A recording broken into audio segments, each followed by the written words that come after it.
प्रयागराज में आयोजित महाकुंभ में करोड़ों की संख्या में श्रद्धालुओं ने आस्था की डुबकी लगाई। हर रोज श्रद्धालुओं का मेला कुंभ में स्नान के लिए पहुंच रहा, साथ ही वीआईपी भी डुबकी लगाने पहुंच रहे। इसी कड़ी में लोकसभा स्पीकर ओम बिड़ला ने भी आस्था की डुबकी लगाई।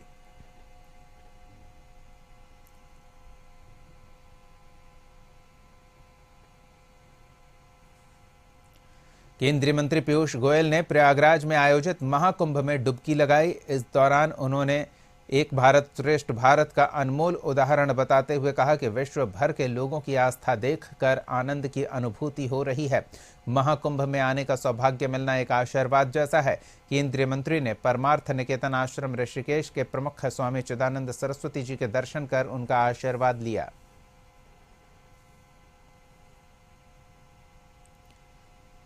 लखनऊ के बीआरओ से रिटायर्ड डायरेक्टर उदय शंकर श्रीवास्तव ने बताया कि राहुल गांधी द्वारा भारतीय सैनिकों के बारे में उनके आपत्तिजनक बयान पर सीनियर एडवोकेट विवेक तिवारी के माध्यम से केस दायर किया गया था।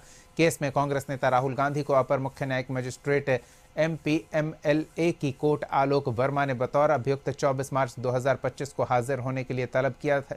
भूतपूर्व डायरेक्टर बीआरओ उदय शंकर श्रीवास्तव ने कहा कि देश में देशद्रोही इकोसिस्टम बनाम गवर्नमेंट सिस्टम बनाम राष्ट्रवादी लोग का एक दुखद माहौल चल रहा है।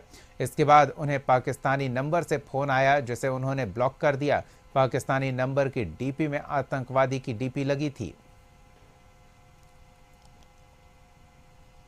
मैं समझता हूं बिल्कुल भी नहीं यूज करना चाहिए। यहां तक कि ऐसा तो कभी हुआ नहीं कि हमारे भारतीय सैनिक पिटे हों, लेकिन मैं केवल एक सोचने के ऊपर कह रहा हूं। अगर मान लीजिए किसी युद्ध ही है, अगर मान लीजिए कोई भारतीय सैनिक को उनका किसी का एक हाथ लग भी जाए, तो हमारे नेताओं को तो उस पर दुखी होना चाहिए। दुखी मन से इस बात को कभी कहना हो तो कह सकते हैं कि नहीं भाई, मैंने देखा था कि एक चाइनीज ने एक भारतीय सैनिक को पीटा था, लेकिन कम से कम हंसते हुए खुशी के साथ, और किसी जैसे कि उनको कोई बहुत विजय प्राप्त हो गई हुई इस बात से, इस प्रकार से उन्होंने कहा कि चाइनीज भारतीय सैनिकों को पीट रहे हैं, मेज थपथपाते हुए।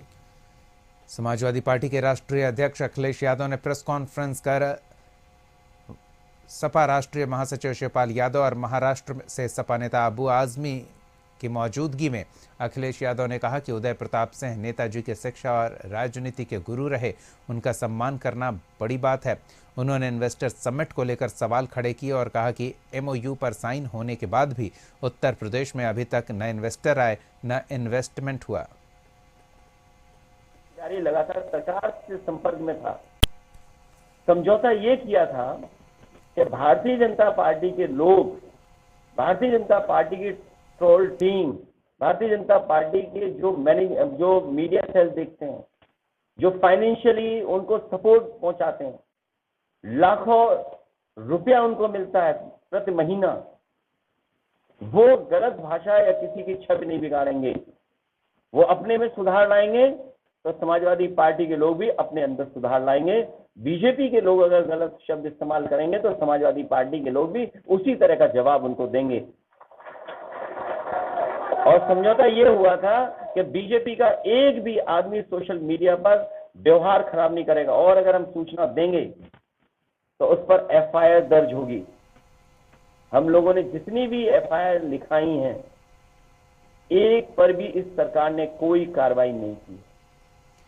सपा नेता मनीष जगन अग्रवाल की गिरफ्तारी का समाजवादी पार्टी ने विरोध किया है और बीजेपी की सरकार पर तानाशाही का आरोप लगाया, जिस पर बीजेपी प्रवक्ता राकेश त्रिपाठी ने भी पलटवार किया। करती है तो उस कार्रवाई के पीछे ठोस आधार होते हैं, कुछ कारण होते हैं। जब भी कोई अपराधी अपराध करता है तो अपराध करके वो बच नहीं सकता है। अपराध किया है तो उस अपराध का दंड तो भोगना ही पड़ेगा। पुलिस जो भी कार्रवाई कर रही है वो विधिसंगत तरीके से कर रही है, न्याय के नियमों के अनुरूप कर रही है, और जो भी कार्रवाई है उस कार्रवाई से अगर समाजवादी पार्टी असहमत है तो कोर्ट जाने के विकल्प उनके सामने खुले हैं। लेकिन वो व्यर्थ का दोषारोपण करने के बजाय अपनी गिरेबान में झांक कर देखें कि ऐसे अपराधियों को क्यों समाजवादी पार्टी पालती और पोसती है। यूपी के प्रयागराज में महाकुंभ जा रहे छत्तीसगढ़ के श्रद्धालुओं की बोलेरो हादसे का शिकार हो गई। बोलेरो और बस की टक्कर में 10 लोगों की मौत हो गई, जबकि 19 श्रद्धालु घायल हुए। सभी कोरबा जिले से श्रद्धालु संगम स्नान के लिए जा रहे थे। हादसा प्रयागराज मिर्जापुर हाईवे पर मेजा इलाके में रात 2:30 बजे हुई। टक्कर इतनी भीषण थी कि बोलेरो का अगला हिस्सा टूट गया। हादसे में बस में सवार 19 श्रद्धालु भी जख्मी हुए, जिन्हें अस्पताल पहुंचाया गया। एक दुर्भाग्यपूर्ण घटना घटित हुई है। एक बस और बोलेरो आमने सामने आ गई, जिसमें टक्कर हुई। यात्री बस से प्रयागराज से मिर्ज़ापुर की तरफ जा रहे थे और बोलेरो में कुछ लोग 10 लोग सवार थे, जो कि छत्तीसगढ़ से प्रयागराज की तरफ आ रहे थे। इस घटना में जो बोलेरो में सवार 10 व्यक्ति थे, उनकी मृत्यु हो गई है। उनके परिवारजनों को संपर्क कर लिया गया है, वो लोग यहाँ पर पहुँच रहे हैं।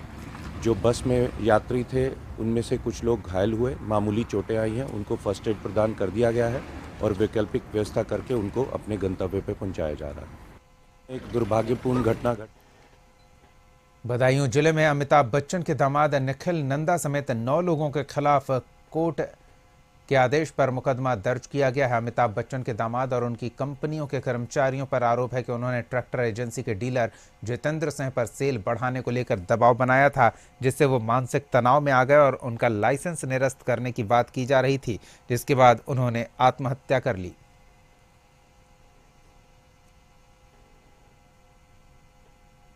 दिनांक 14/2/2025 को माननीय न्यायालय के आदेश से थाना दातागंज पर 108 BNS का अभियोग पंजीकृत किया गया है, जिसमें 8 लोग जब नामित हैं, जिसमें एक नाम निखिल नंदा का है।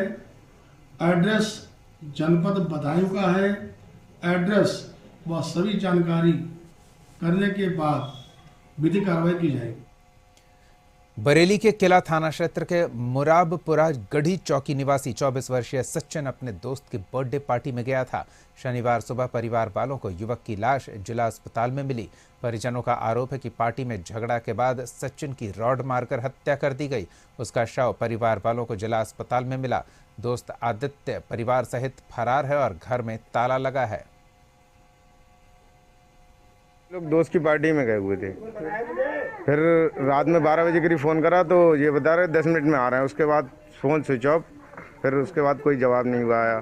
सुबह को रात में उसके घर पे भी गए ये लोग, तो ताला लगा हुआ था।